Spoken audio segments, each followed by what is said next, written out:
Sudah terlihat, Pak? Sudah, Pak. Cuman mungkin yang besar kali ya. Iya, sebentar. Nah. Oke, yap. Silakan, Pak. Jadi, Bapak Ibu sekalian, perkenalkan saya M. Duyatmanto. Seperti tadi sudah disebutkan oleh Pak Zul, saya sebetulnya bukan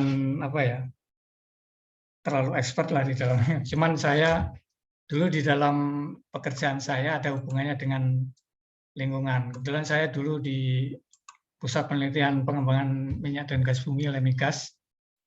Jadi saya punya pengalaman untuk menangani lingkungan ya, termasuk tim penyusunan dokumen UKL-UPL, dan saya juga sebagai auditor internal di Lemigas untuk 14.001 dan 45.000. Kemudian saya juga pernah menjadi trainer atau menjadi instruktur dalam training di wastewater treatment. Jadi mungkin itu perkenalan saya. Saya lanjutkan. Jadi untuk malam ini saya akan memaparkan terkait dengan pendahuluan, kemudian juga tujuan ISO 14001, kemudian manfaat penerapannya seperti apa sih, kemudian pendekatan sistem manajemen lingkungan ISO 14001, kemudian ada siklus plan do check action yang terkait dengan ISO 14001, kemudian elemen-elemen yang ada di ISO 14001, kemudian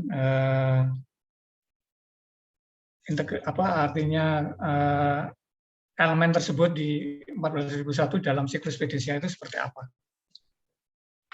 Kemudian juga nanti akan kita bahas tentang proses peningkatan berkelanjutan dan konsep sistem manajemen lingkungan ISO 14001.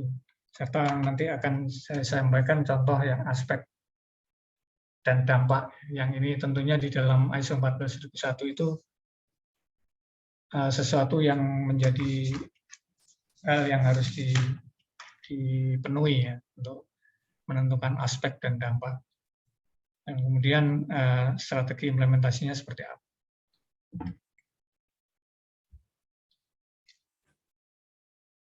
Untuk pendahuluan, jadi ISO 14001 ini merupakan standar internasional untuk sistem manajemen lingkungan atau SML yang diterbitkan pada bulan September 1996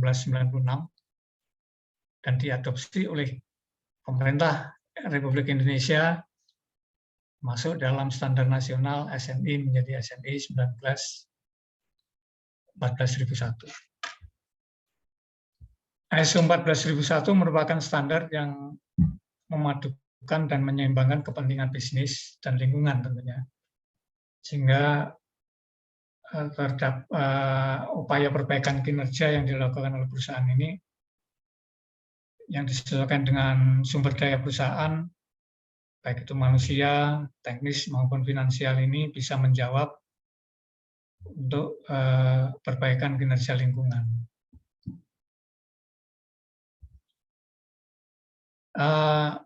Berikut adalah perkembangan dari ISO 14001. Jadi semula yang dikembangkan adalah ISO 9000 ya.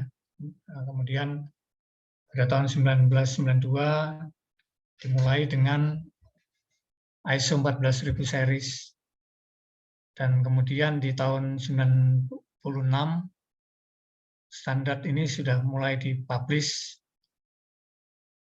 Kemudian tahun 2004 mengalami revisi. Kemudian di 2015 ini adalah perbaikan lagi dari ISO 14001 2004 yang sampai sekarang masih berlaku. Kemudian di tahun 2015 ini ada transisi ya, 3 tahun untuk penerapan dari ISO 14001 sehingga di tahun 2017 ini untuk sertifikasi 14001 yang berlaku adalah yang tahun 2015. Kemudian di tahun 2018 ada beberapa sertifikat yang harus di-upgrade menjadi sesuai dengan ISO 14001/2015. Mungkin kalau ada yang kurang jelas, silakan saja Pak, langsung saja bertanya. Atau via chat juga bisa ya, ditulis di via chat. Ya, Saya ini. chat nanti. Ya. Silakan teman-teman ya, kalau ada yang mau tanya. Baik, saya lanjutkan. Jadi tujuan ISO 14001 yang pertama adalah untuk memberikan organisasi suatu kerangka kerja untuk melindungi lingkungan dan tanggap terhadap perubahan kondisi lingkungan akibat dari operasional dari perusahaan. Kemudian yang tentunya yang kedua adalah menekan dampak negatif terhadap lingkungan yang mungkin timbul akibat kegiatan operasional organisasi atau perusahaan. Nah, tentunya dengan menerapkan ISO 14001 tentunya kita juga melihat peraturan perundangan yang berlaku, sehingga utamanya yang terkait dengan isu lingkungan. Seperti yang saya sampaikan tadi bahwa kita ada PP 22 tahun 2001. Nah, sehingga dengan kita menerapkan ISO 14001, tentunya juga beberapa peraturan perundangan sudah bisa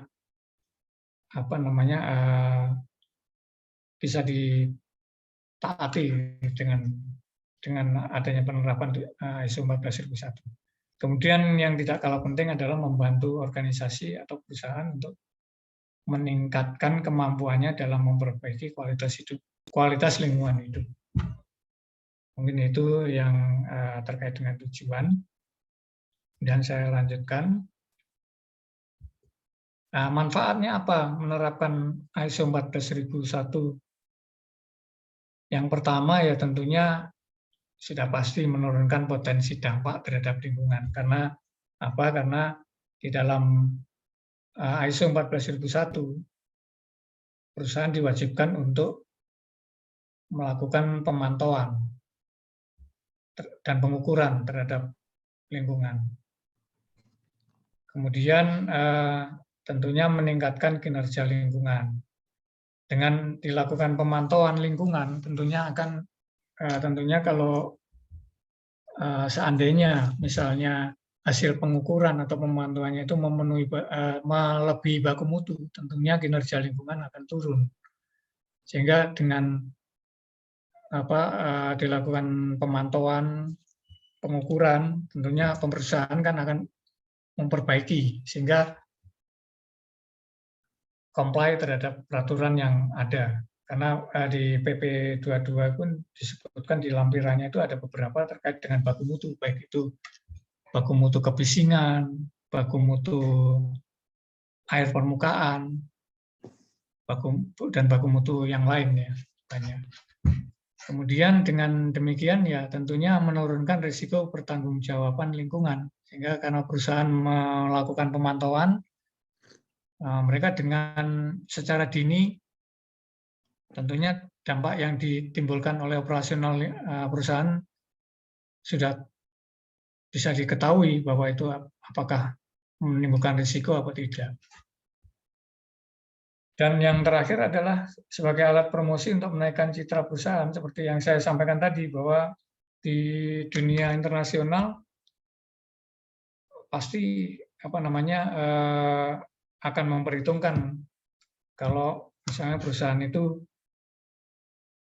tidak tersertifikasi SML dibandingkan dengan yang tersertifikasi SML, sehingga citra perusahaan itu akan lebih meningkat.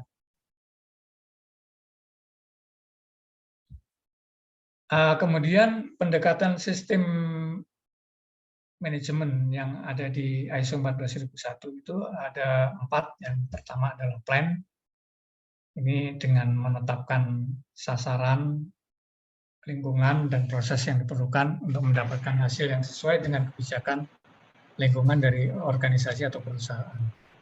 Nah, di sini sudah disebutkan juga bahwa ada klausul-klausul yang di dalam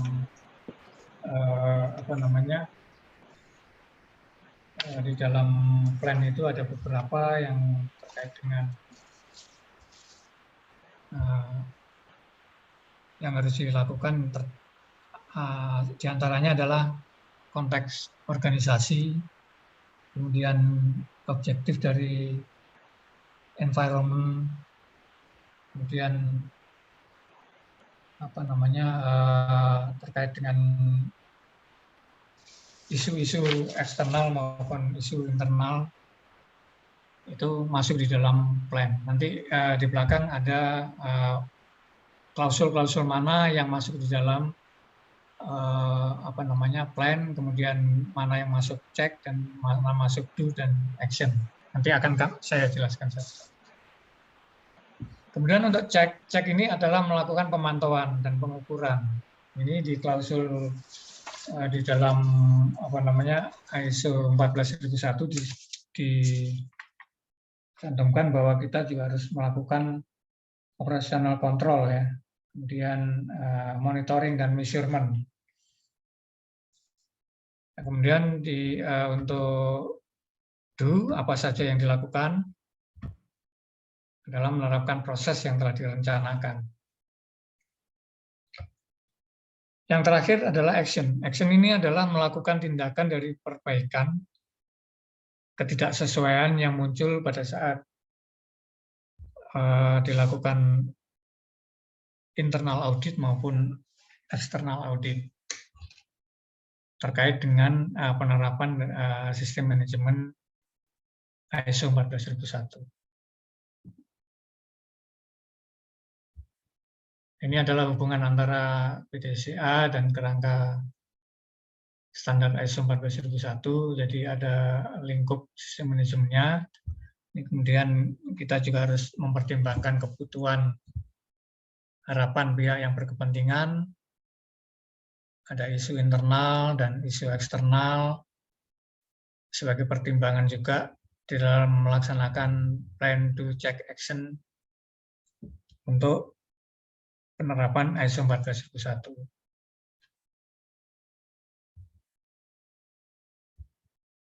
Ini seperti saya sampaikan tadi bahwa yang pertama adalah untuk sebetulnya plan to check action ini adalah intinya adalah dalam rangka continual improvement atau perbaikan yang berkelanjutan. Sehingga apa yang ada di plan to check action ini diharapkan bisa meningkatkan perbaikan. Tadi seperti sudah saya sampaikan bahwa di dalam plan ada memahami konteks organisasi, kebijakan organisasi. Jadi organisasi harus mempunyai kebijakan lingkungan. Kemudian bagaimana proses yang direncanakan itu terkait dengan perencanaan, pengendalian operasi, dan setiap bagian ini sudah dijalankan. Kemudian cek, dilakukan pengukuran, memantau, dan evaluasi kinerja lingkungan untuk memasukkan di dalam audit internal ya. Dan di X sendiri yang tadi seperti saya sampaikan bahwa ini adalah ketidaksesuaian yang ada itu harus ditindaklanjuti. Sebetulnya yang diharapkan adalah kesesuaian, jadi kesesuaian dari penerapan sistem manajemen ISO 14001. Ada 11 elemen, 17 elemen yang ada di dalam cakupan ISO 14001. Yang pertama adalah environmental policy, kebijakan lingkungan. Ini tercantum di dalam klausul 5.2. Kemudian environmental aspek ini atau aspek lingkungan disebutkan di dalam klausul 6.1.2. Kemudian objektif, target, tujuan, dan sasaran ini ada di klausul 6.2. Environmental Management Program atau program manajemen lingkungan ini di klausul 4.4. Kemudian ada lagi structure and responsibility, karena ada struktur organisasi dan siapa yang bertanggung jawab. Ini juga disebutkan di dalam klausul 5.3. Sedangkan training, awareness, dan kompetensi,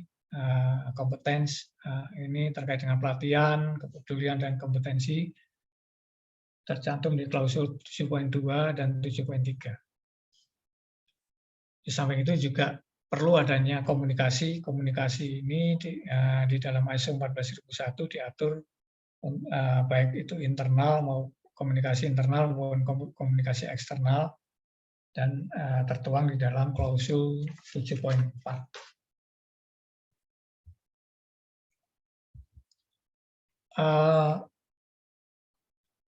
Environment Management System atau dokumentasi untuk SML ini juga sudah diatur di dalam ISO 14001 yang tertuang di dalam klausul 7.5. Perusahaan juga harus melakukan dokumen kontrol pengendalian dokumen, karena di dalam ISO ini ada kebijakan, kemudian ada sasaran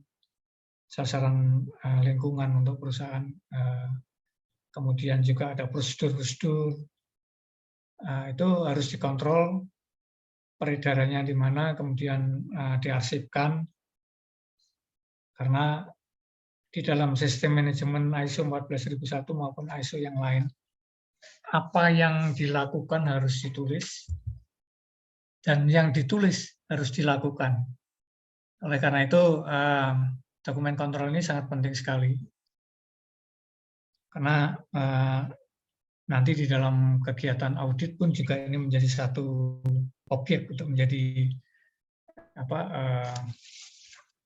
dilihat ya, terkait dengan kelengkapan dokumen. Kemudian selanjutnya adalah operational control. Operational control ini atau pengendalian operasi ini tercantum di dalam klausul 8 di ISO 14001. Dan tidak kalah penting di dalam ISO 14001 adalah emergency preparedness and response. Jadi kesiagaan dan tanggap darurat. Ini penting sekali karena terutama pada perusahaan-perusahaan yang mempunyai dampak lingkungan, yang menghasilkan limbah, atau di dalam operasionalnya menggunakan bahan-bahan kimia. Ini harus disiapkan satu prosedur atau tim yang melakukan kesiagaan dan tanggap darurat. Karena apabila ini terjadi dan ini keluar dan akan berpengaruh kepada lingkungan sekitar, yang tentunya akan menjadi permasalahan lingkungan, permasalahan yang diterima oleh perusahaan sendiri. Sebagai contoh, pernah terjadi kebocoran seperti yang kemarin itu, tapi itu terkait dengan keselamatan ya. Itu akibat kebocoran kan, yang terjadi kebakaran kemarin yang di Pelumpang. Itu akibat dari kebocoran bahan bakar yang disimpan di sana sehingga menimbulkan kebakaran. Akhirnya lingkungan juga terpengaruh atau terdampak oleh hal-hal seperti itu. Kemudian di ISO 14001 ini juga mengharuskan perusahaan untuk melakukan monitoring dan measurement, pemantauan dan pengukuran. Ini tentunya seperti yang tadi saya sampaikan bahwa pemerintah sudah mengeluarkan undang-undang tentang baku mutu. Nah, ini perusahaan juga harus melakukan pengukuran, pemantauan, apakah kegiatan operasional ini memberikan dampak melebihi baku mutu atau tidak. Misalnya sebagai contoh adalah penggunaan genset. Penggunaan genset ini akan mengeluarkan emisi udara berupa gas buang yang dimunculkan oleh genset perusahaan. Nah, ini akan sangat berpengaruh pada udara ambien di sekitarnya. Oleh karena itu,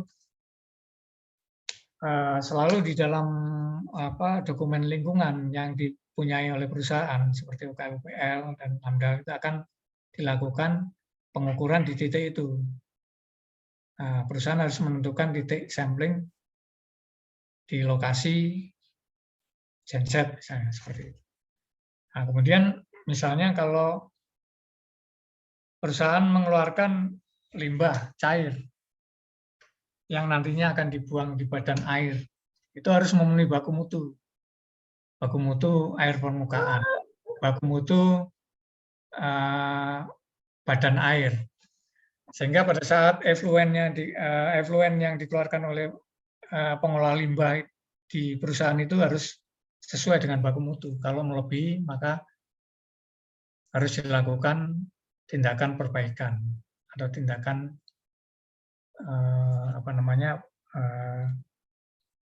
memperbaiki untuk pengelolaan limbahnya, IPAL-nya, seperti itu. Kemudian di ISO 14001 juga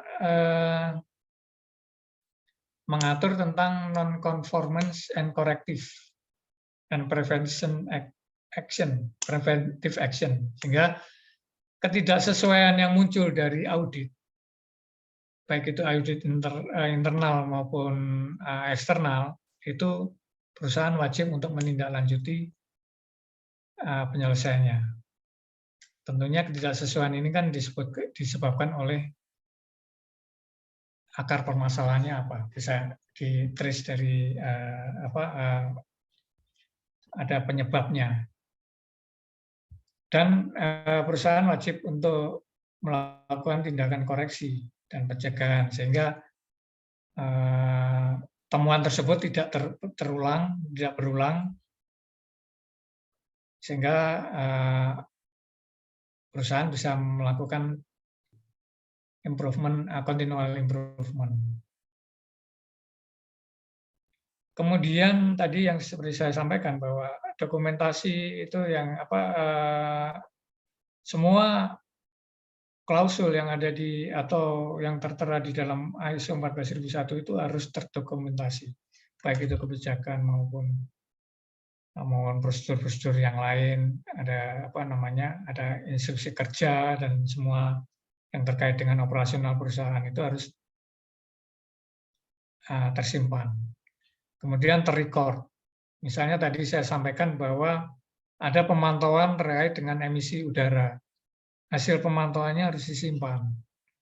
Kemudian nanti kalau misalkan perusahaan membuang limbah P3, itu record manifest pada saat mengirim limbah P3 ke perusahaan pengolah, itu juga harus disimpan. Karena nanti pada saat audit kalau ditanyakan terkait dengan dokumen tersebut sudah ada. Dan semua hal yang terkait dengan isu eksternal maupun isu internal pun harus dilakukan perekaman.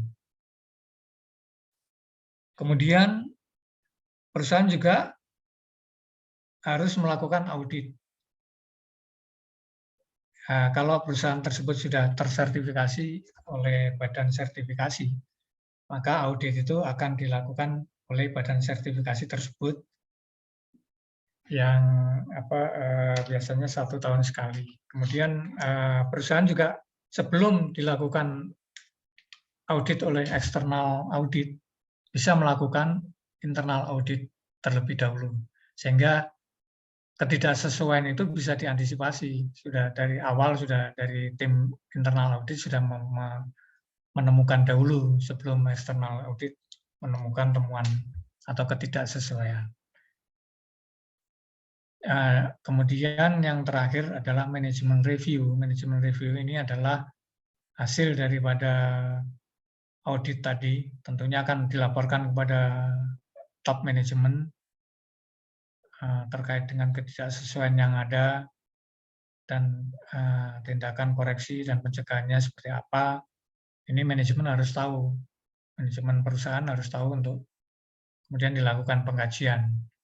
Misalnya tadi kalau misalkan ini contoh saja yang terkait dengan lingkungan, penggunaan genset tadi ternyata melebihi baku mutu kebisingan yang seharusnya tidak boleh lebih dari 80 desibel. Ternyata penggunaan genset itu 95 desibel. Nah, ini kan harus ada upaya untuk melakukan penurunan kebisingan. Nah, ini temuan tersebut kan harus ditindaklanjuti. Bagaimana caranya? Mungkin menambahkan muffler di genset tersebut atau membuat satu ruangan yang kedap suara atau dengan menambahkan akustik ya supaya atau barrier supaya kebisingan tersebut tidak terlalu melebihi baku mutu. Nah, seperti itu. Dan ini kan harus dibicarakan di dalam top management sehingga keputusan-keputusan apa yang dikeluarkan oleh perusahaan itu berdasarkan kajian atau rapat dari manajemen. Karena tentunya ini juga menyangkut finansial, tidak serta-merta perbaikan tersebut tidak memerlukan dana. Tentunya ini akan membutuhkan pendanaan, dan ini juga sebagai bahan kebijakan dari top manajemen. Baik, ada pertanyaan Bapak Ibu sekalian atau bisa saya lanjutkan lagi?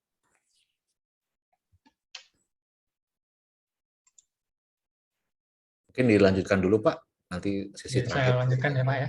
Baik.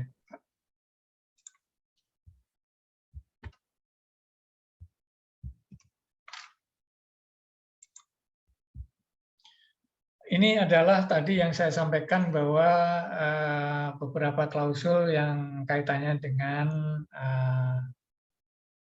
mana saja yang masuk di dalam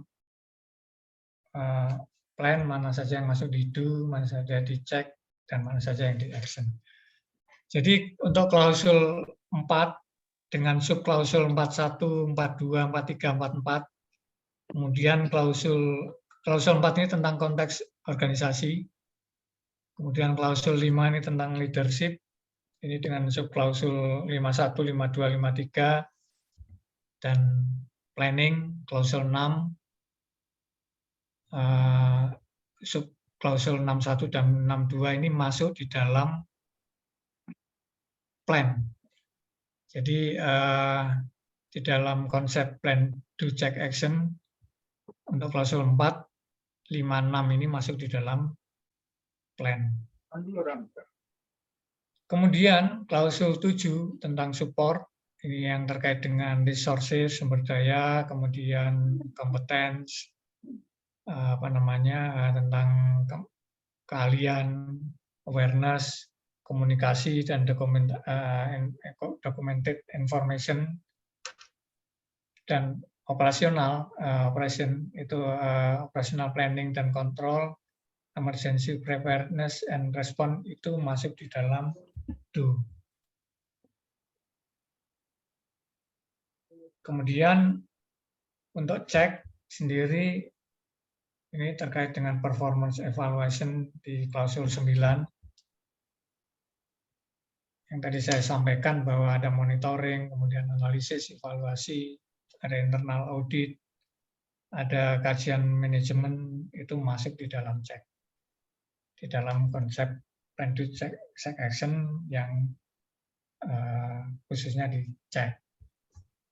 Untuk act ini sebetulnya dalam kaitan dengan improvement, continual improvement, jadi perbaikan yang berkelanjutan. Jadi untuk klausul 10 dengan subklausul 10.1, 10.2, Itu non-conformity dan corrective action tadi yang saya sampaikan, ketidaksesuaian dan corrective action, tindakan korektif. Kemudian continual improvement itu masuk di dalam act. Ini adalah diagram. Nanti mungkin Bapak Ibu sekalian yang sudah mungkin tersertifikasi ISO 14001 ini bisa di menjadi patokan ya, mungkin untuk mempercepat mencari bagaimana sih klausul mana saja yang masuk plan madu, mana cek, mana action, itu bisa dilihat di diagram ini. Ini sebetulnya untuk mempermudah saja sih sebetulnya. Saya lanjutkan. Nah, ini PD cycle ini adalah tadi saya sampaikan bahwa ini adalah dalam rangka untuk continual improvement. Jadi di ISO 14001 tadi di atas sudah saya sampaikan bahwa masing-masing ini plan ini adalah sudah tercantum di dalam diagram yang di atasnya tadi. Nah, konsep sistem manajemen ISO 14001, konsep utamanya terkait dengan SML. Terkait dengan SML itu ada beberapa yang terkait ini adalah perlunya adanya komitmen dari top level manajemen yang kuat. Karena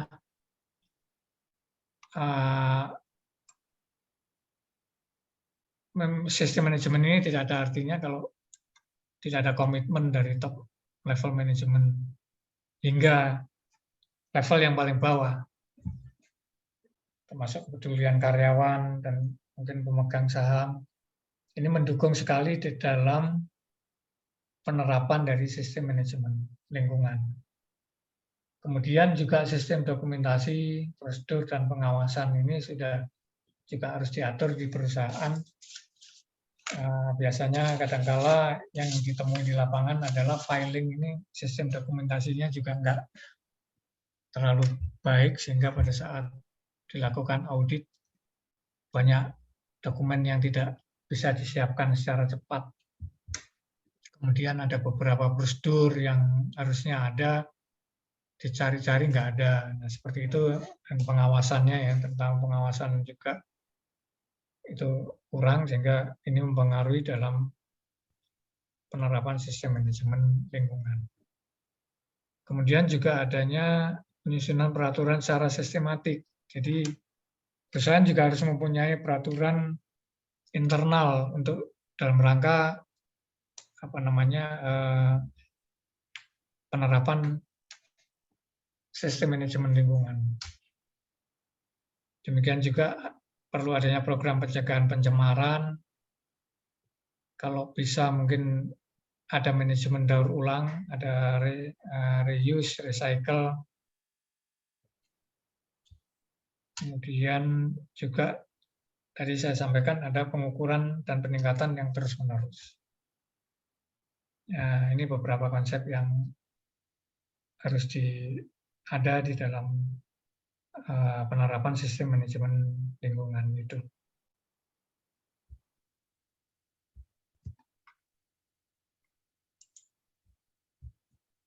Nah, kemudian ini adalah salah satu, saya gambarkan aspek lingkungan, contoh ya, contoh dari aspek lingkungan dan dampaknya.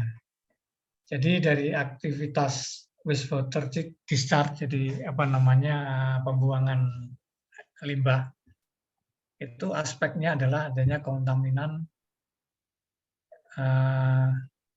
di groundwater dan surface water. Dampaknya apa? Ya ada kontaminasi di sana, sehingga mungkin groundwater dan surface water ini tidak bisa digunakan karena adanya kontaminasi dari pembuangan limbah cair tersebut. Kemudian misalnya ini solvent cleaning operation, jadi ada pembersihan solvent. Ya, aspeknya apa? Aspek yang muncul adalah terhadap pekerja, ada paparan terhadap pekerja aspeknya, menimbulkan paparan. Nah, dampaknya apa? Potensial bahaya kesehatan. Nah, dari situ Bapak Ibu sekalian bisa melihat bahwa betapa ada keterkaitan ya antara aktivitas, aspek lingkungan dan dampak yang dimunculkan dari aktivitas perusahaan. Kemudian misalnya untuk office operation ini tentunya banyak menggunakan recycle paper ya aspeknya. Nah, ini bisa mempengaruhi konservasi sumber daya alam karena apa? Kertas yang dipakai untuk itu adalah dihasilkan dari tanaman hutan hutan industri yang bisa digunakan untuk membuat kertas. Nah, hal-hal seperti ini juga tentunya harus diantisipasi ya penggunaannya, jangan terlalu, apalagi sekarang dengan adanya teknologi yang sudah sekarang ini bisa menggunakan kertas itu lebih sedikit karena semua serba elektronik. Baik mengirim surat pun sudah sekarang pakai email semua, jadi sudah mengurangi penggunaan kertas. Kemudian ya untuk operasi pabrik biasanya menggunakan listrik. Nah, menggunakan listrik ini kalau disuplai oleh PLN, PLN sendiri menggunakan batu bara atau menggunakan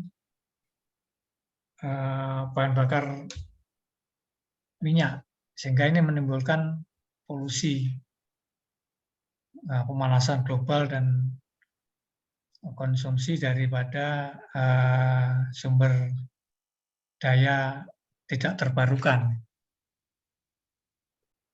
Oleh karena itu ya memang ini juga harus diantisipasi. Tentunya sekarang sudah banyak teknologi yang menggunakan renewable energy.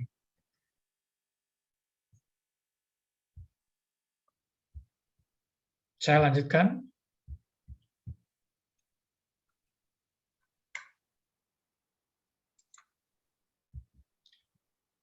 Ini adalah bagaimana misalnya ini kaitannya dengan ISO 14000 itu dengan mitigasi terhadap perubahan iklim.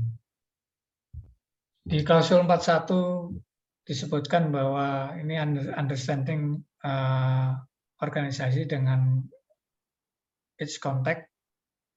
Nah, di sini perusahaan harus mendetermine eksternal dan internal issues. Jadi isu-isu internal dan isu eksternal harus dipelajari dan dilihat apa yang berpengaruh terhadap operasional perusahaan. Di antaranya kalau isu eksternal itu adalah adanya kondisi iklim atau lingkungan sosial dan lain sebagainya. Kemudian juga environmental management system di klausul 44 ini mengharuskan perusahaan untuk melakukan improvement terhadap sistem manajemen lingkungan. Yang semua ini nanti akan dicantumkan di dalam klausul 61 yang terkait dengan action to address risk and opportunities. Jadi tentunya di dalam operasional perusahaan ini akan menyebabkan adanya risiko dan peluang yang berhubungan dengan aspek-aspek lingkungan. Nah, di dalam action ini tentunya ini akan memberikan suatu informasi tentang emisi dari greenhouse gas, kemudian juga adanya risiko tentang perubahan iklim yang sekarang terjadi ini kan Mungkin Bapak Ibu sekalian sudah merasakan bahwa sekarang begitu panas sekali rasanya.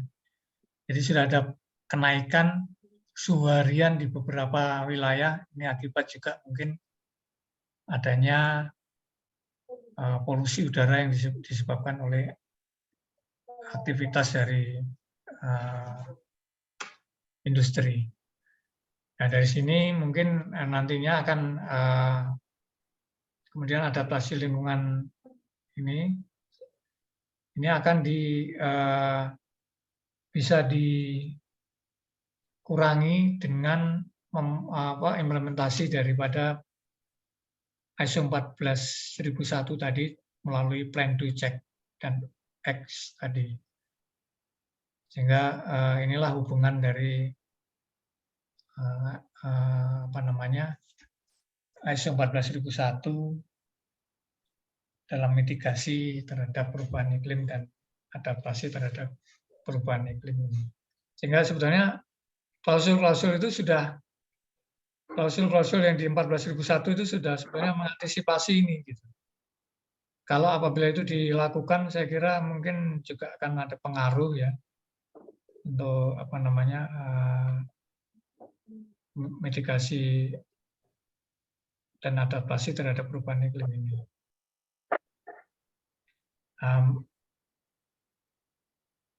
Demikian yang ini yang bisa saya sampaikan tentang bagaimana kaitan ISO 14001 ini dalam membantu organisasi dalam mitigasi dan adaptasi perubahan iklim.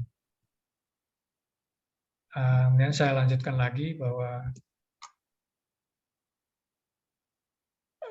dalam implementasi ISO 14001 tentunya kita harus mempunyai strategi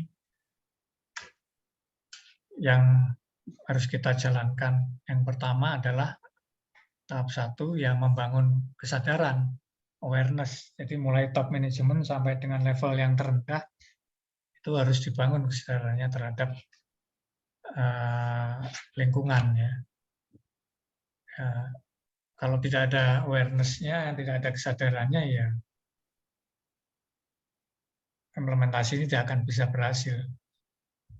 Kemudian juga yang kedua adalah pengembangan kebijakan. Jadi perusahaan juga harus punya kebijakan terhadap lingkungan.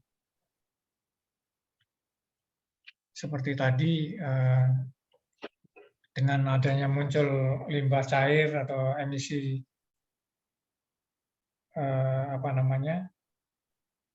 emisi dari penggunaan genset, ya perusahaan harus mengembangkan kebijakan, mengeluarkan kebijakan bagaimana apakah genset hanya digunakan hanya untuk kondisi-kondisi tertentu saja dan penggunaannya frekuensi penggunaannya tidak terlalu sering seperti itu atau hanya untuk backup saja kalau listrik mati baru menggunakan genset.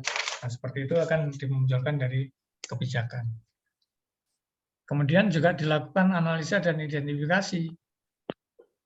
Tahap selanjutnya, ini identifikasi apa permasalahan-permasalahan, kemudian dilakukan analisa. Kemudian yang keempat adalah tadi dokumentasi. Semua yang tertulis, semua yang ditulis harus dilakukan. Kemudian yang dilakukan harus ditulis. Itu adalah prinsip daripada implementasi daripada sistem manajemen ISO 14001 khususnya. Kemudian tahap kelima ya tadi didokumentasikan, kemudian dilakukan audit internal dan ditinjau lagi kebijakan manajemennya. Mungkin itu Bapak Ibu sekalian yang bisa saya sampaikan. Saya kembalikan ke Pak Sul.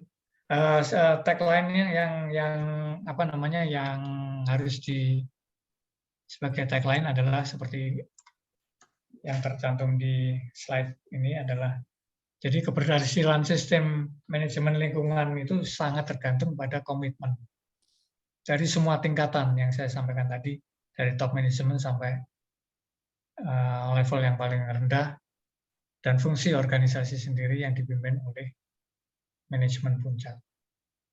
Mungkin itu Bapak Ibu sekalian yang bisa saya sampaikan. Terima kasih. Oke, terima kasih Pak Atmanto. Ini tagline-nya cukup bagus ya.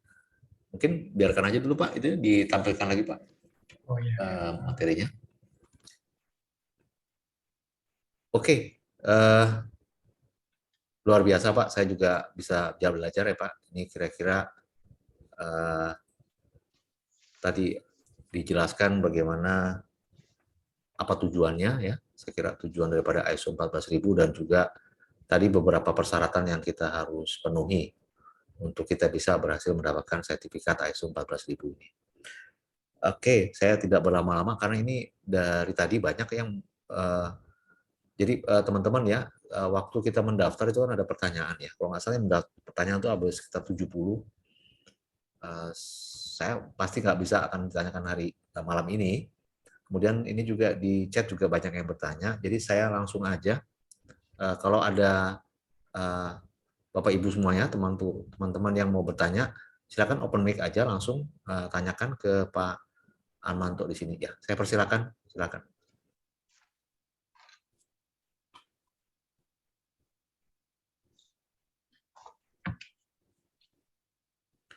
Silakan.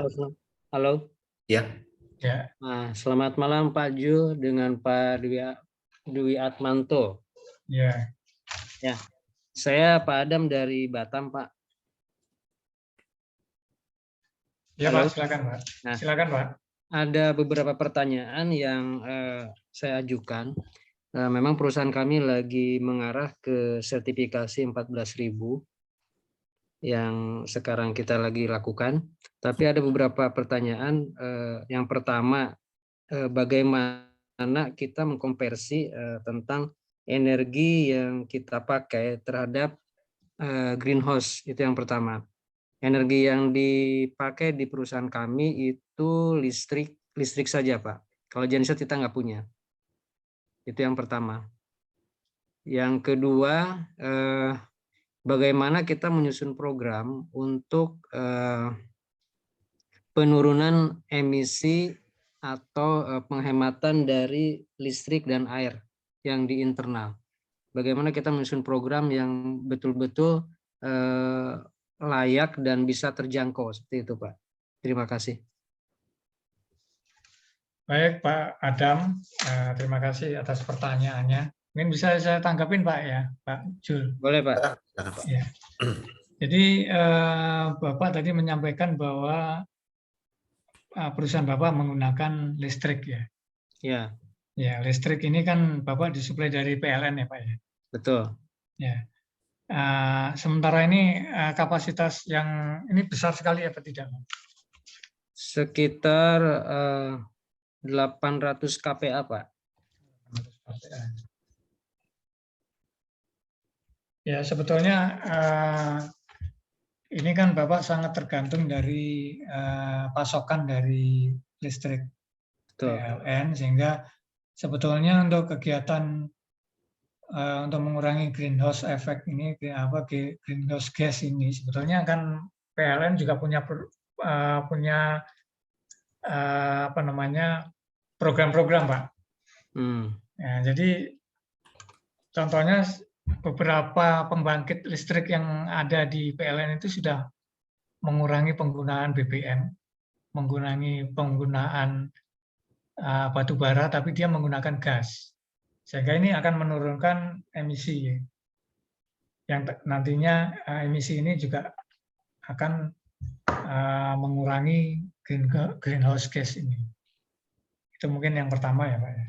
Oke. Kemudian yang kedua, bagaimana ini program yang nanti akan dibuat oleh perusahaan dalam rangka penurunan listrik dan air. Ya tentunya pertama kali Bapak harus melakukan pemetaan. Jadi pemetaan diukur semua kebutuhan listriknya di masing-masing unit itu berapa. Kemudian sumber daya airnya itu berapa gitu, Oke. untuk masing-masing unit. Nah, sehingga ini nanti bisa ketahuan itu mana yang apa misalnya seharusnya kan ada apa namanya standar, Pak. Misalnya penggunaan alat ya listrik itu kan suatu alat A misalnya itu penggunaan listriknya besar. Nah, mungkin bisa dilakukan substitusi atau menggunakan alat yang fungsinya sama tapi menggunakan watt yang lebih rendah lagi. Mungkin dicari teknologi seperti itu, mungkin bisa. Oke. Kemudian untuk yang air, penggunaan air ini sebetulnya dihitung dulu semua untuk perusahaan untuk proses di perusahaan Bapak ini penggunaan air yang paling banyak di unit mana? Apakah bisa dikurangin penggunaannya untuk satu produk, untuk menghasilkan satu produk. Ini makanya tadi saya sampaikan harus dilakukan pemetaan dulu mana saja yang mungkin dicari nanti teknologinya seperti apa untuk penggunaan listriknya. Misalnya kalau ada alat yang lebih, mungkin perusahaan Bapak menggunakan alat yang lama misalnya kan, tentunya kalau alat-alat yang lama itu ya menggunakan listriknya lebih besar dibanding alat-alat yang baru. Seperti itu. Nah, nanti mungkin bisa dilihat seperti itu. Kemudian penggunaan air tadi, seandainya bisa dikurangi frekuensinya, mungkin bisa dilakukan. Dari hasil pemetaan tadi, Bapak kan bisa mendapatkan kira-kira unit A misalnya yang bisa dikurangin penggunaan airnya dengan cara seperti apa, misalnya operasional tidak 24 jam misalnya seperti itu. Tapi produksi tetap bisa berlangsung maksimal gitu ya. Iya, maksimal. Tapi ini tadi yang pemanfaatan sumber daya air dan listrik tadi bisa dikurangi. Mungkin seperti itu, Pak. Ya. Berarti untuk programnya kita petakan dulu, Pak, ya, yang tadi Bapak bilang. Ya dipetakan dulu, Pak, dicari dulu. Nah, nanti Bapak kan bisa tahu unit-unit mana yang menggunakan listrik yang paling banyak, sumber daya air yang paling banyak di unit mana. Nanti kemudian kira-kira ada solusinya enggak ini? Misalnya teknologinya atau apanya diganti teknologi yang baru. Ya tentunya memang investasinya memerlukan investasi ya, Pak. Ya. Nah, cuma kan ini jadi cost perusahaan, jadi dengan investasi ini nanti selanjutnya kan akan turun. Betul. Atau dicari nanti yang metode untuk proses industri ini, ya, penggunaan airnya yang bisa berkurang seperti apa. Gitu. Mohon maaf, Bapak menggunakan ADT atau suplai dari PDAM airnya? Kalau di Batam namanya PAM ya, namanya PAM, perusahaan air minum. Perusahaan air minum. Jadi Bapak disuplai oleh PDAM ya? Iya, betul. PAM. Nah, itu kan bisa nanti bisa Bapak lihat tuh dari unit-unit mana yang data penggunaan airnya itu tinggi sehingga secara global cost untuk PAM ini tinggi. Itu bisa misalnya ya nanti mungkin bisa dilakukan penjadwalan juga nanti. Iya. Ya nanti program-program itu bisa Bapak kembangkan sendiri di sana. Tapi saran saya sih dilakukan pemetaan dulu, Pak. Oke, Pak. Ya. Untuk yang tadi masih kurang paham untuk yang konversi energi listrik ke greenhouse itu bagaimana ya? Ada nggak ya itunya apa? Karena kalau saya lihat dibaca-baca di rumus lumayan banyak juga dan kurang memahami gitu, Pak. Ada nggak? Bagaimana maksudnya toolsnya atau apanya gitu? Sebetulnya kalau ini kan terkait sama energi, Pak ya. Ya. Ini sebetulnya ada sih cuman saya belum baca lagi, itu ada rumusnya untuk melihat ini untuk efek dari greenhouse gas ini. Tuh. Jadi penggunaan listrik itu ada sebenarnya. Cuman pada saat ini saya belum bisa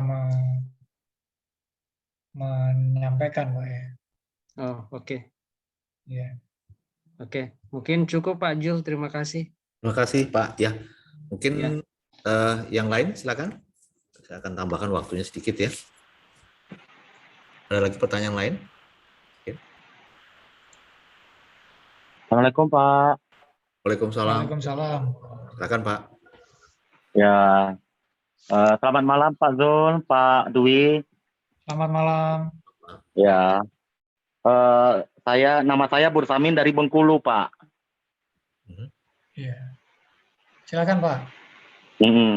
Saya ada sedikit pertanyaan mengenai ruang lingkup SML Pak. Kebetulan saya bekerja di suatu perusahaan 100% ekspor, di mana para buyer tersebut begitu banyak persyaratan yang menyangkut tentang isu lingkungan, Pak, mengenai deforestasi lahan, hutan, dan lingkungan. Dan apakah ketiga aspek tersebut bisa dimasukkan di dalam ruang lingkup SML, Pak? Kemudian PDCA-nya itu apakah dimasukkan di dalam konteks organisasi, rencana lingkungan, atau sasaran lingkungan? Mungkin demikian, Pak. Sebagai informasi, Pak, perusahaan kami sudah terintegrasi ISO 9001 dan 14001. Mudah-mudahan tahun depan kami akan menerapkan 45001 dan standar industri hijau greenhouse. Terima kasih, Pak. Mohon maaf Pak Bursamin ya. Untuk Ya, ETML betul, Pak. ini apa Pak ya? Sistem manajemen lingkungan, Pak. Oh, manajemen lingkungan. Ya. Jadi sebetulnya gini, ini untuk perusahaan buyer yang di luar ya Pak ya? Mempersyaratkan Ya, untuk ini. persyaratan dari luar, Pak. Ya. Bapak juga menerapkan GGL nggak? Green Goals Label. Kalau untuk GGL belum, Pak. Belum ya? Kita belum. Ya. Jadi sebetulnya kalau saya boleh tahu Pak Bursamin, perusahaan Bapak ini melakukan menggunakan produk dari hutan bukan? Non hutan, Pak, karet. Non hutan. Oh, karet. Ya. Jadi sebetulnya begini Pak, kalau di ISO 14001 ini kan aspek-aspek lingkungan ini harus dilihat juga di dalam penerapannya. Ya kan? Ya. Aspek lingkungan ini di klausul 6.1.2. Ya. Ini sebetulnya deforestasi ini kan adalah penghutan kembali ya, penanaman kembali karet-karet. Ya, betul Pak. Nah, penanaman kembali ini kan sebetulnya masuk di dalam aspek juga kan Pak? Iya betul Pak, makanya itu saya tanyakan itu Pak. Masuk dalam aspek Pak. Ini sebaiknya dimasukkan juga di dalam plan Bapak, di dalam plan Bapak. Oh iya. Masukkan di plan dimasukkan Bapak rencana kontrol Pak ya. Ya, sehingga nanti kan di dalam plan itu kan nanti Bapak bisa di plan itu kan tadi seperti saya sampaikan bahwa ada beberapa yang di klausul ini ya Pak, di klausul kontak organisasi leadership, dan ini salah satu namanya bisa dimasukkan di sini. Ya, baik Pak. Itu baik menjadi komit Bapak atau menjadi environmental policy-nya Bapak. Ya, sepertinya kedua-duanya Pak. Iya, di situ. Nah, nanti itu bisa disantumkan di dalam program Bapak, dan nanti mungkin di sasaran lingkungan Bapak juga harus disantumkan. Iya. Begini, baik kebijakan, Pak. jadi sasaran lingkungan itu kan merupakan tindak lanjut dari kebijakannya perusahaan Bapak. Betul Pak. Nah, sehingga nanti kalau environment policy-nya bilang A, nanti sasarannya juga harus menuju ke A ini. Gitu. Iya betul, baik Pak. Seperti itu Pak. Mungkin itu Ya, yang baik Pak. bisa Ya, bisa baik Pak. saya ini kan. Nah, nanti Oke. yang di check nya kan mengikuti semua, Pak. Ya, baik Pak. Terima kasih Memang banyak kalau Pak. ya, makasih, Pak. Oke, terima kasih Pak Bursamin ya dari Bengkulu. Ya, baik Pak. Oke, berikutnya siapa yang mau ini bertanya sebelum kita ini? Silakan. Ini waktunya agak lama dikit ya, tapi saya kira karena banyak pertanyaan. Langsung aja bertanya.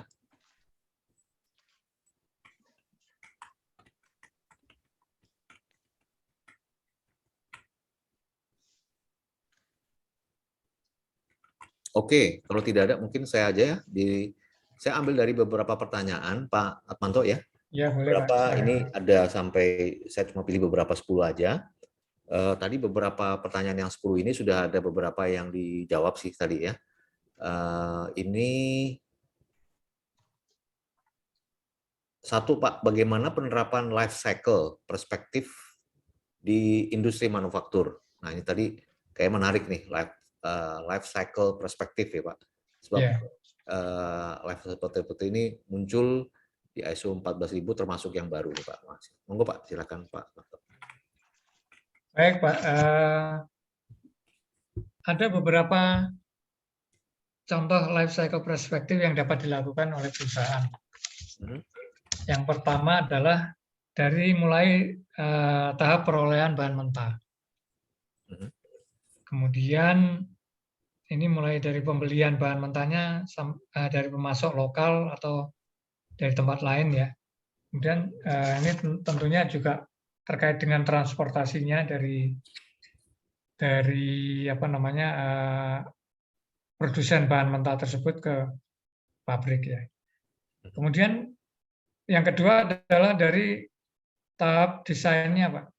Jadi formulasi produknya ini menggunakan bahan mentah yang tingkat kemurniannya tinggi atau kandungan impuritasnya rendah, sehingga produk yang dihasilkan ini berkualitas dengan limbah yang lebih sedikit. Harapannya seperti itu. Kemudian tahap produksinya menggunakan teknologi yang ramah lingkungan. Ini mungkin yang bisa diterapkan. Seperti penggunaan mesin yang efisien energi listriknya tinggi, yang sangat efisien. Kemudian metode produksinya mungkin menggunakan bahan mentah yang lebih sedikit, namun kualitas produknya tetap baik. Mungkin seperti itu, Pak Azul. Oke, terima kasih Pak. Pertanyaan berikutnya ini saya kira mungkin bisa juga saya jawab. Basic requirement jika perusahaan mau menerapkan ISO. Jadi pertanyaan mungkin kalau mau menerapkan ISO itu perusahaan itu harus punya basic requirement apa? Saya kira mungkin nggak mesti ada basic requirement ya Pak ya. Siapa saja perusahaan bisa menerapkan ya Pak. Ya, cuman mungkin ada beberapa yang harus menjadi catatan bahwa ini sebetulnya tergantung dari kebutuhan masing-masing ya Pak. Jadi perusahaan ini mempunyai sumber daya teknis maupun finansial, sehingga sebetulnya tidak ada requirement khusus ya Pak ya. Ya. Tapi setuju Pak, mungkin sumber daya finansial juga itu karena nanti mungkin ada tadi seperti Bapak bilang ya, yang tadi disampaikan untuk melakukan program lingkungan ada perlu investasi. Ya, tadi seperti pengelolaan air dan listrik gitu kan, saya kira nggak yang kecil ya, saya kira oke. Oke Pak, mungkin ke pertanyaan yang berikut, apakah ada hubungan antara ISO 14001 dengan SMK 3 PP 50 tahun 2012? Ini kelihatannya mungkin boleh juga dilanjutkan pertanyaan kaitannya dengan ISO 45001 ya. Ini apakah ada hubungannya gitu Pak antara 14.000 lingkungan dan minyak? Ya. Jadi begini Pak Sul, PP 50 itu hanya mengatur keselamatan dan kesehatan kerja. Tidak menyangkut tentang lingkungan. Sedangkan ISO 14001 itu merupakan sistem yang khusus untuk manajemen lingkungan. Mungkin itu yang saya bisa sampaikan. Baik. Saling melengkapi ya Pak itu. Iya. Oke. Baik, berikutnya apa saja yang diukur dalam penerapan ISO 14001? Saya kira ini sudah dijawab tadi ya. Esensi dan key benefit sudah. Kemudian apakah ada persyaratan khusus yang ditentukan untuk menangani limbah domestik? Ini pertanyaan mengenai limbah nih Pak. Apakah ada persyaratan khusus yang ditentukan untuk menangani limbah domestik? Misalnya sampah dari kantin. Dari kantin ya Pak. Jadi sebetulnya sampah dari kantin ini kan termasuk yang tidak B3. Jadi artinya sebetulnya kalau kita melakukan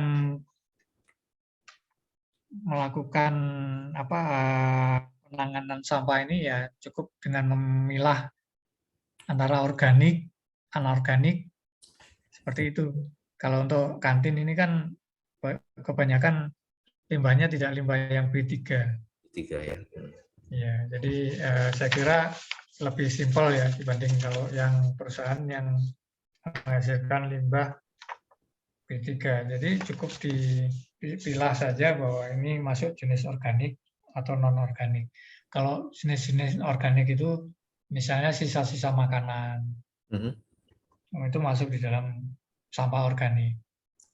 Kemudian daun-daun, sisa masak yang sayur-sayur itu masuk di dalam organik.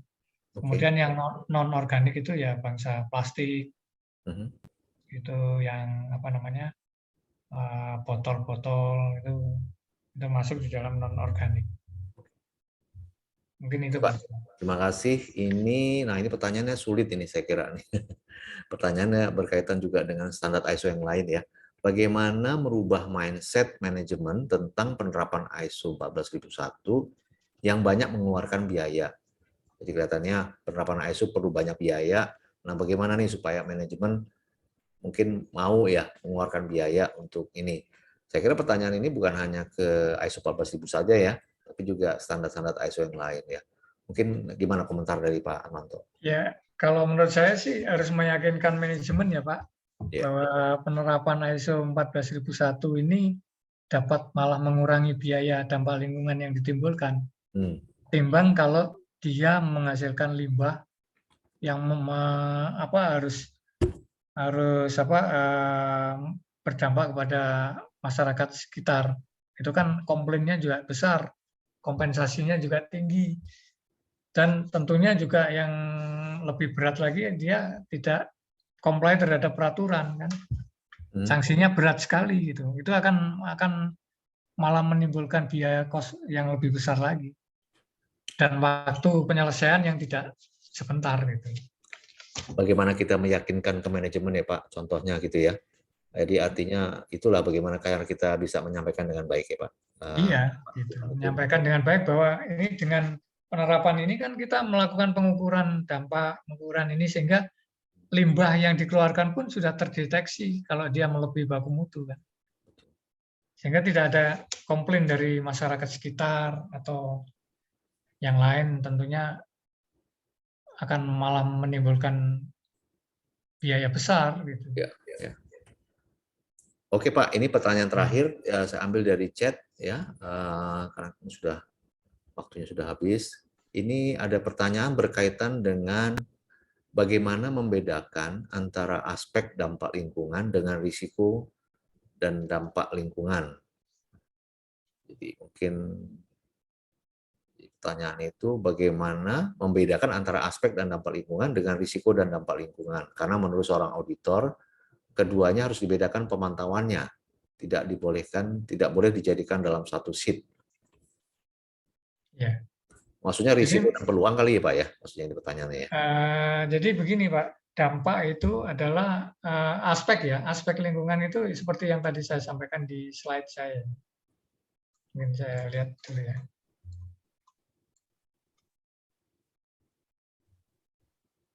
Nah, seperti ini ya contohnya.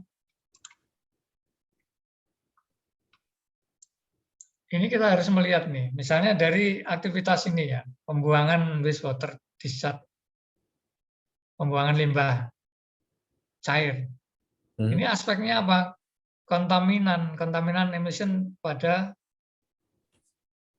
kepada groundwater atau ground and surface water, sumber air. Nah, dampaknya itu akan tercemar air itu. Jadi dipisahkan aspeknya apa sih? Adanya kontaminan gitu. Ini lebih lebih misalnya contoh ini tadi yang saya sampaikan ini lebih mungkin bisa menjawab ya. Misalnya adanya pengangkutan atau penyimpanan oli. Ini aspeknya itu yang terjadi dari penyimpanan kegiatan ini adalah accidental spillage, adanya kebocoran atau tumpahan aspeknya yang muncul dari kegiatan ini. Dampaknya apa? Ya, air permukaan ini terkontaminasi oleh ceceran oli ini. Gitu. Nah, seperti itu. Jadi memang harus dipisah sih, aspeknya apa, dampaknya apa. Aspek lingkungannya apa, dampak yang terjadi apa. Oke. Mungkin itu. Ya, saya tangkap juga begitu, Pak. Ini pertanyaannya ada risiko dan dampak lingkungan. Ya. Mungkin. Nah, risk dan dampaknya itu kan diukur nanti. Jadi memang risikonya kan ada besarannya itu. Misalnya apa? Ada di manajemen risiko itu ada, Pak, itu nantinya. Terus dampaknya seperti apa? Gitu. Jadi kan perkalian mungkin ada perhitungan frevensi dan severity itu, Pak ya? Iya, seperti itu. Ya. Itu nanti biasanya di kolom yang berikut ada menentukan risikonya gitu ya, Pak ya? Iya. Oke. Ya, seperti itu. Baik, saya kira ini udah 15 menit lebih waktunya. Boleh Pak ditutup ininya? Terima kasih ya buat Pak Atmanto, ini bukan luar biasa Pak, saya juga menjadi insight buat kita semua ya, lewat teman-teman Quality Club berkaitan dengan lingkungan. Juga mohon maaf bagi yang tidak pertanyaan bisa dijawab, mungkin kalau memang sempat Pak, nanti saya kirimkan pertanyaannya, kalau memang Bapak ada pertanyaan yang bisa dijawab, bisa di-share ke saya biar nanti saya posting di Quality Club Pak. Ada beberapa pertanyaan yang poin-poin penting. Sebab tadi mestinya langsung aja ya, langsung ngomong gitu, tapi kalau pertanyaannya ada cukup banyak, jadi nggak semuanya bisa saya sampaikan, kira-kira seperti itu. Akhir kata, kita nanti akan mengadakan training, Quality Club Training ISO 14001, Awareness ISO 14001 2015. Trainernya juga Pak Atmanto ya, waktunya nggak 1 jam ya, sampai 6 jam, dari jam 9 sampai jam 4 ya. Nah di situ banyak lah, mungkin kalau ada pertanyaan silakan lagi. Bagi teman-teman nanti yang berminat, silakan boleh ikut ya. Nanti juga flyernya akan saya posting di Quality Club hari Sabtu tanggal 15 Juli jam 9 sampai jam 4. Itu nanti ada materi training ya, lebih lengkap daripada hari ini dan juga termasuk sertifikat. Ya. Saya kira itu malam ini webinar kita. Sekali lagi terima kasih Pak Atmanto. Nanti pertanyaan-pertanyaan akan saya share ke Bapak, mudah-mudahan Bapak ada waktu untuk di-share kembali. Dan sekali lagi mengucapkan terima kasih buat teman-teman Quality Club yang malam-malam sudah mau ikut webinar ya. Semoga nanti ada yang berminat dengan training ISO 14000 bisa menghubungi saya. Webinar yang berikut nanti kita berkaitan dengan ISO 45001 ya. Jadi seorang anggota Quality Club, kawan saya juga yang memberikan webinar ISO 45001. Terima kasih semuanya. Saya mengucapkan sekali lagi terima kasih. Terima kasih. Dan mengucapkan Assalamualaikum warahmatullahi wabarakatuh. Selamat malam. Ya. Waalaikumsalam. Waalaikumsalam. Selamat malam. Terima kasih Pak. Terima kasih. Assalamualaikum warahmatullahi wabarakatuh. Terima kasih Pak Jo, Pak Atmanto. Ya, sama-sama Pak. Terima kasih Pak Atmanto. Ya. Baik, Pak Terima kasih Pak Jul. Assalamualaikum. Selamat malam. Selamat malam. Oke, saya leave ya. Sebentar.